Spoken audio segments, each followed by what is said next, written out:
I'm not going to hack your Wi-Fi, but I'll give you a little example of what I could do. So all of these networks here, they probably appear to be legitimate, right? It's very illegal to do that, of course. But if I wanted to go outside right now, I could even demonstrate later for you. I pull this antenna out. This is just a small antenna. And we can receive airplanes, see where they're at. There's nothing illegal about receiving them. Transmitting is where it gets a little bit funky. Man, you are a dangerous man.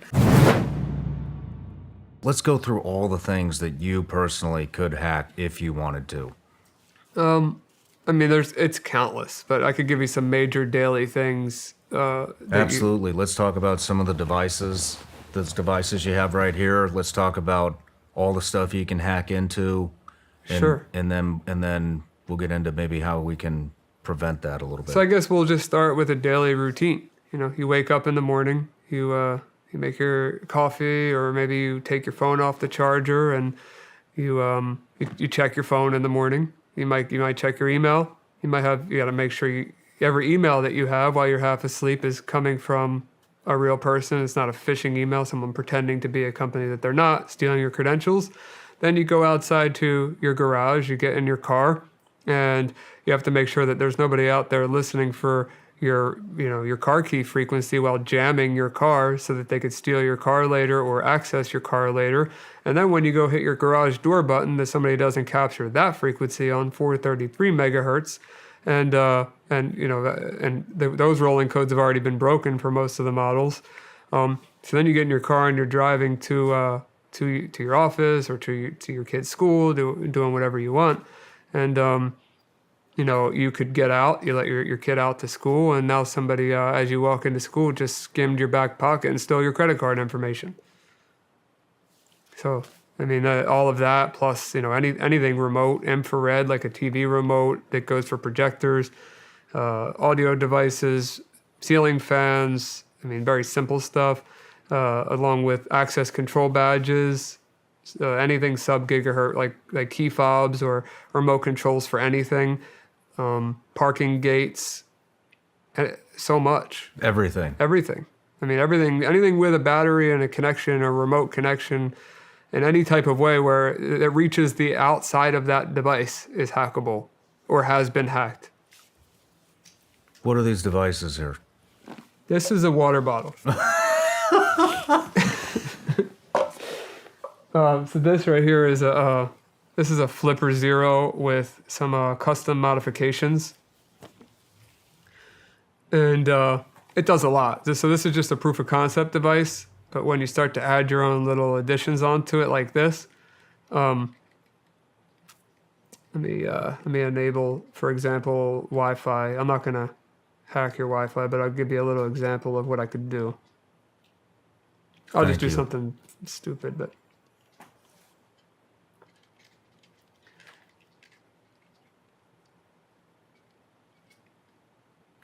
Okay, and then I'm not going to shut your network down.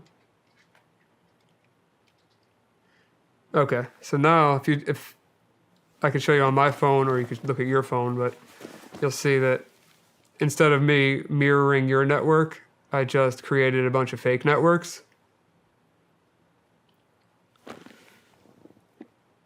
So all of these networks here, they probably appear to be legitimate, right? Yeah. But they're not. These are all fake networks? They're all powered by me. So as soon as you connect to any of those, I have your password, I have anything in between. So that's one thing. That's just Wi-Fi. And oh man. Is this how people are stealing information? This is one of many ways. In airport. In an airport? Oh yeah, airport, Starbucks. It's called a man-in-the-middle attack. So if I'm on the same network as you, I can essentially control the traffic, as if I was the modem or router. So instead of when you type google.com, instead of your computer telling the router you want google.com, you're telling my computer you want google.com, and I'm giving you what I'm telling you google.com is. So it would be called a DNS attack. So, is this what people are using in the airports when they're I mean, Not this I've heard specific about- device. This is just something that I concocted together. But the flipper you can buy. This thing on the top here is custom. I guess what I'm asking is this the method they throw? So what is like Wi-Fi flight or go? GoGo in flight. Yes, Oh, go. well, they're actually. I mean, you can hack anything, but GoGo in flight they have a pretty good segment on their network, so you're pretty safe with GoGo. There's a chance of getting hacked, but not the same as like a Starbucks or here. Like, your network has to be segmented into chunks, Okay. and GoGo segments it pretty well. Okay. I guess what I'm saying is, could you create a fake Wi-Fi network with that thing that says "Go in flight 1"? Yeah, Where I could- people are I could like, do that "Oh, that now." must be it." I could do that here. I mean, I can make any. They're called BSSIDs, SSIDs, the name of a network. You could do that with any name, but instead of that, what you do is you just scan the local area, and then I know all the networks names around here, and then I'll target all of them at the same time, so that way anyone in this complex or where we're at, anyone that connects to a network is going to think it's their network, and they're going to connect to me instead. Holy shit. That's just one of many Wi-Fi attacks. So there's many ways. with Yeah. Wi-Fi. What That's else just- can this thing do? This thing's like the size of the palm of your hand. Yeah. Well, with this little custom extension, especially when I have my big. These aren't the big antennas, but I got big antennas because I want to get long range. But that's Wi-Fi. This side of things is also Wi-Fi, but also it's an NRF 24, so it does wireless mice and keyboards. So if you use a wireless mouse and keyboard, not every single one of them is vulnerable, but a lot of them are. I'd highly recommend you go back to wired, even though it sounds old school. That's what you should do, because I could control your mouse and keyboard with this device and send keystrokes way faster than you can type them, and take over your computer without even having to see you or it. So I could do that through the wall. This is scaring the shit out of me. And then the sub-gigahertz stuff with bigger antennas, of course, I can go further away. So with the car keys, garages, gates, anything that's on radio frequency, I could do with this. RFID, that's access control badges for doors and pool keys, anything that has like a little beeper where you beep into the door. Yeah. And NFC is credit cards and access control. And it does also some more things too. You could also I could tap your phone and give you my Instagram, or tap your phone and give you my business card. So NFC is a little more versatile than RFID, but they both essentially are, I believe it's called passive devices. They're powered by the receiver. They don't have a battery in them. So let's just run through just a list of all the things you can hack with that one little device. I mean, I don't want to make it into an ad about Flipper because it's not Flipper itself. I'll tell you, but I'm just saying that Flipper itself, if you're going to go online and buy one of these and expect to be able to do everything that I'm talking about, you need to have custom firmware or software, whatever you want to call it, that allows you to do that, and you need to know how to modify it. So don't go out spending $180 on this device thinking you're going to hack somebody's car or steal their credit card, because that's not going to happen. But if you want to go down the list, I mean, there's a ton of things. There's all the radio things I just told you about, the RFID stuff, the NFC, which is the credit cards and more, infrared, which is TVs, projectors, and many other devices, GPIO, which is just anything that connects to the outside of this device, so I can make devices work and this be the controller for it. iButton, which is a form of authentication that uses these things, these little metal prongs as a key. Bad USB, which emulates a keyboard, types a couple thousand words a second. Wow. A minute. 1,000 words, a couple thousand words a minute. And then it also has some use cases that aren't hacking, like two-factor authentication.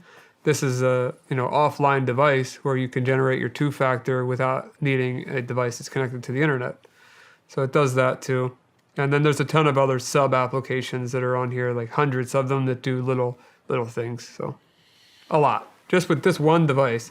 This thing it does just radio, but it does a lot more than this thing.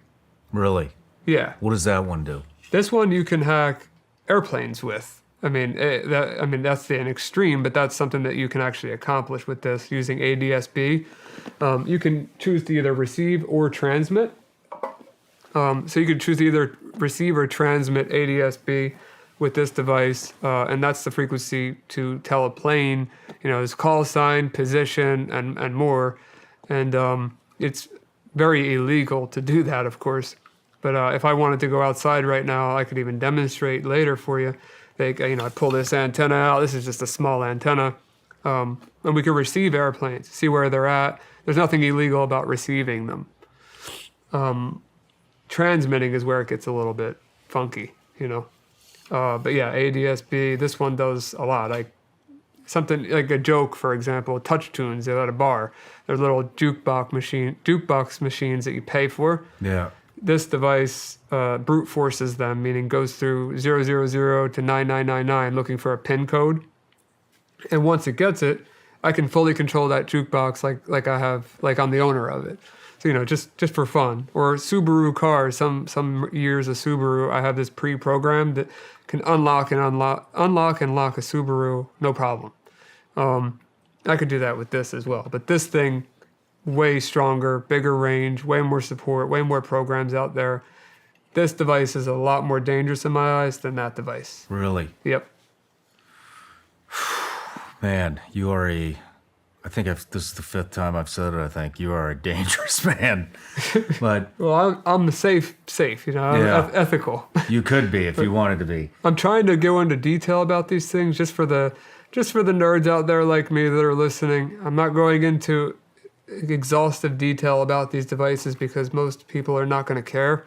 So I'm just giving the general overview. Oh, I think they're going to care when they realize how vulnerable they are. No, I don't mean they don't care about what they can do, but like care about the technical specifics. Yeah. We get a lot of pretty much everything that we have is from China. Okay. All of our electronics, everything, it all, what do you say, 90% of it probably comes from China. Do you think we need to worry about what they're putting in our electronics? Yeah. I mean, I'll give you one example. I bought this awesome vacuum and mop that's in one. It's an all-in-one vacuum mop called Tinico. And it completely connects to a Chinese server to transmit and receive information. Like I made a joke out of it. I actually have a video of it where you could turn the audio on for it. Like when you plug it in, it says charging started, charging stopped. Like when you put it on and off, I can control that with my computer through a Chinese cloud server. There's no reason that vacuum and mop should connect to a Chinese cloud infrastructure whatsoever, but it does. And at any point, they could change the way that functionality works and take over my home network with this vacuum mop. So, are you serious with a vacuum mop? Yep. Yeah. How many devices do you think have these things in them? Anything with a Wi-Fi connection, it's not everything's going to be China beaconing back and forth, but anything with a Wi-Fi, anything with Wi-Fi capability is going to open up, an attack vector. Washing machines, refrigerators, just why does a vacuum mop I don't know. Wi-Fi capability?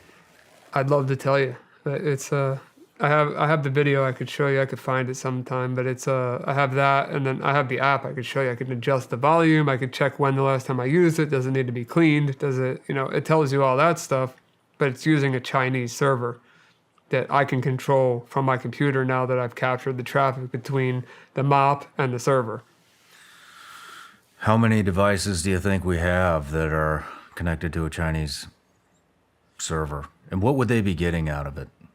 I mean, it's all about data nowadays. So, I think that data is the most important thing to them because it's worth money.